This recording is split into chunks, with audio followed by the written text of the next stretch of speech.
शादी का लड्डू जो खाए वो भी पछताए, जो ना खाए वो भी पछताए। लेकिन कांग्रेस का तो दूल्हा ही लापतागंज हो गया है। राम राम, आप देख रहे हैं इंडियन न्यूज़ हरियाणा। मेरा नाम है आरती अग्रावत। यहाँ दोस्तों, कांग्रेस का जो संगठन पिछले 11 सालों में बन नहीं पाया था, वो ऐसा लग रहा था कि 30 जून तक बनकर तैयार हो जाएगा, क्योंकि एक के बाद एक कांग्रेस की लगातार शीर्ष नेतृत्व की जो मीटिंग हो रही थी उसको देखकर तो कम से कम यही अंदाज़ा लगाया जा रहा था। क्योंकि राहुल गांधी खुद एमपी और गुजरात के बाद हरियाणा आए थे। 2 दिन का उनका दौरा था, जिसमें ये डिसाइड हुआ था कि 30 जून तक 22 जिलों के जिला अध्यक्ष तय हो जाएंगे, जिसके लिए 30 जून तक की डेडलाइन भी दी गई थी।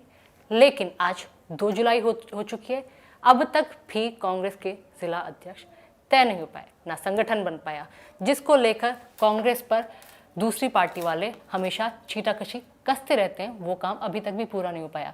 यूँ कह लीजिए, जिस तरह विधानसभा चुनाव और लोकसभा चुनाव के दौरान कांग्रेस की लिस्ट को लेकर बीरबल की खिचड़ी जो पकी हुई थी और अधूरी रह गई थी, कच्ची रह गई थी, यूँ कह लीजिए, वो अभी भी कच्ची की कच्ची ही नजर आती है, क्योंकि राहुल गांधी लापता है। राहुल गांधी विदेश में है, जबकि उन्होंने खुद ही एक डेडलाइन, एक तय सीमा तैयार की थी कि इस तारीख तक कांग्रेस को जिला अध्यक्ष भी मिल जाएंगे, कांग्रेस का संगठन भी तैयार हो जाएगा। तमाम तरीके की एक तरह से प्रोसीजर रेडी किया गया था, रोड मैप तैयार किया गया था। लेकिन अभी तक सब कुछ धरा का धरा दिखाई देता है। बीके हरिप्रसाद ने भी कई बैठकें की, कई दौर की बैठकों के बाद भी कोई निष्कर्ष निकला नहीं है। हालांकि एक छोटा सा ट्विस्ट है। सूत्रों के हवाले से एक सूची आई है जिसमें संभावित जिला अध्यक्ष कम से कम 15 जिलों के तो नाम सामने आए हैं। वो मैं अब इस वीडियो में आपको ज़रूर पढ़ के बताऊंगी, और आप लोग भी अपनी राय उस पर कमेंट करके दर्ज करा सकते हैं कि आपको क्या लगता है कि आपके ज़िले से क्या ये संभावित जिला अध्यक्ष की सूची जो है, इसमें से नाम कितने सही हैं, क्या ये जिला अध्यक्ष कांग्रेस की तरफ से बन पाएंगे। दरअसल दोस्तों, पिछले महीने बड़े शीर्ष नेता कांग्रेस के जो दिल्ली आए थे, जिन्होंने कोशिश की थी कि आगे आने वाले वक्त में संगठन बनकर तैयार हो जाए, जिससे संगठन को एक मजबूती मिले, जिस पे दूसरी पार्टी जो हमेशा आरोप लगाती आई है कि कांग्रेस में इतनी गुटबाजी है, इतनी कलहबाजी है, कभी भी संगठन एकजुट नहीं हो पाया, कांग्रेस पार्टी एकजुट नहीं हो पाई है। यहाँ पर हुड्डा अलग थलग दिखाई पड़ते हैं, सैलजा गुट अलग थलग दिखाई पड़ता है, कभी भी एक स्वर कांग्रेस पार्टी की तरफ से नहीं निकला। तो इसी को लेकर ये सारी तैयारियां की गई थी, लेकिन अब तक भी कांग्रेस का संगठन ना तैयार हो पाया, ना जिला अध्यक्षों की सूची बनकर रेडी हो पाई।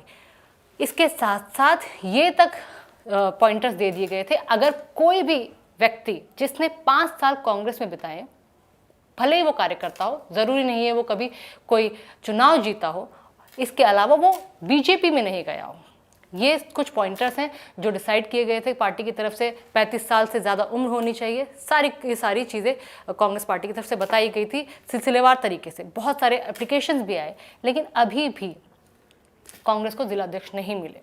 इसके साथ साथ एक क्राइटेरिया और रखा गया, तो काफ़ी मजबूत था, वो ये था कि सोशल मीडिया या फिर उसके ज़िले में उस पर्टिकुलर व्यक्ति की अच्छी खासी पैठ हो, जान पहचान हो, लेकिन वो भी अभी तक अधूरा दिखाई देता है। तो सवाल बिल्कुल उठने लाजमी है, सवाल दूसरी पार्टियों की तरफ से भी उठने लाजमी है कि आखिरकार एक राज्य में विपक्ष मजबूत क्यों नहीं हो पा रहा है। इतनी सारी बातें की जाती हैं, हुड्डा अपनी बातें करते हैं, सैलजा अपनी बातें करते हैं, रणदीप सुरजेवाला अपनी बातें करते हैं, लेकिन एकजुट क्यों नहीं हो पाते। और उसके बाद जब कोई चुनाव होता है, किसी राज्य में चुनाव होता है या देश में चुनाव होते हैं, जब नतीजे उलट आते हैं तो फिर वही आरोप प्रत्यारोप की राजनीति शुरू हो जाती है। अगर कांग्रेस के बड़े नेता यानी कि राहुल गांधी, जिनको सबसे बड़ा नेता कांग्रेस का माना जाता है, उनकी तरफ से ये निर्धारित हुआ था कि 30 जून तक काफ़ी सारी चीज़ें डिसाइड हो जाएंगी, वो भी अब तक पीछे की पीछे रह गई हैं। जबकि 20 जून के आसपास एक संभावित सूची आ गई थी, जिसमें ये कहा जा रहा था कि अब तो 30 जून की डेडलाइन दी गई थी, लेकिन 30 जून से पहले ही कितने सारे नाम आ चुके हैं। तब बीके हरिप्रसाद ने भी बैठक की थी, पीसी भी की थी, उन्होंने बताया था कि सब कुछ बहुत अच्छी तरह सुचारू तरीके से हो रहा है और जल्द से जल्द कांग्रेस अपना संगठन तैयार कर लेगी, लेकिन ऐसा कुछ हो नहीं पाया।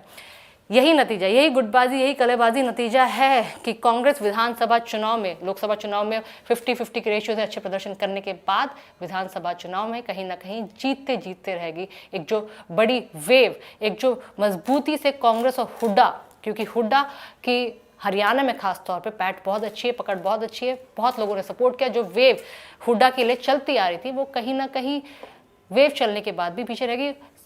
कारण सिर्फ एक, गुटबाजी और कलाबाजी। मैं आपको संभावित सूची एक बार पढ़ के सुना देती हूँ, उसके बाद आपको भी एक तरीके से छोटा सा आइडिया आ जाएगा कि किस तरीके से कांग्रेस की तरफ से एक सूची तैयार की गई है। और जिसमें से सबसे पहले हम बात करते हैं रोहतक, हुड्डा का शहर है। इसमें से 3 नाम सामने आते हैं, बलराज बल्ले, हेमंत बख्शी और गुलशन। रोहतक ग्रामीण, वहाँ से भूपेंद्र नेहरा, अशोक मायना, जोगेंद्र कोच के नाम सामने आते हैं। इसके साथ साथ चरखी दादरी से अनिल धनखड़, मनीषा सांगवान, सुरेंद्र परमार जैसे नाम सामने आ रहे हैं। और सोनीपत जो दिल्ली एनसीआर से लगता है, एक तरीके से एनसीआर का हिस्सा माना जाता है, एजुकेशन सिटी उसे हरियाणा की कहा जाता है और सारी की सारी सहूलियतें बहुत सालों से उसने देखी है।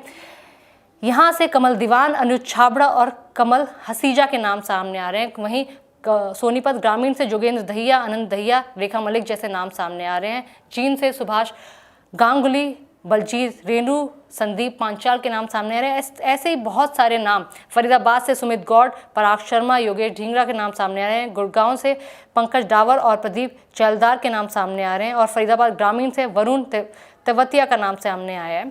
तो ये संभावित सूची है दोस्तों, लेकिन अभी भी इस सूची पर कुछ मुहर नहीं लगी है और ना ही कांग्रेस की बड़े नेताओं की तरफ से, ना जो राष्ट्रीय स्तर के नेता हैं और जो राज्य स्तर के नेता, किसी की तरफ से भी कुछ कहा नहीं जा रहा है।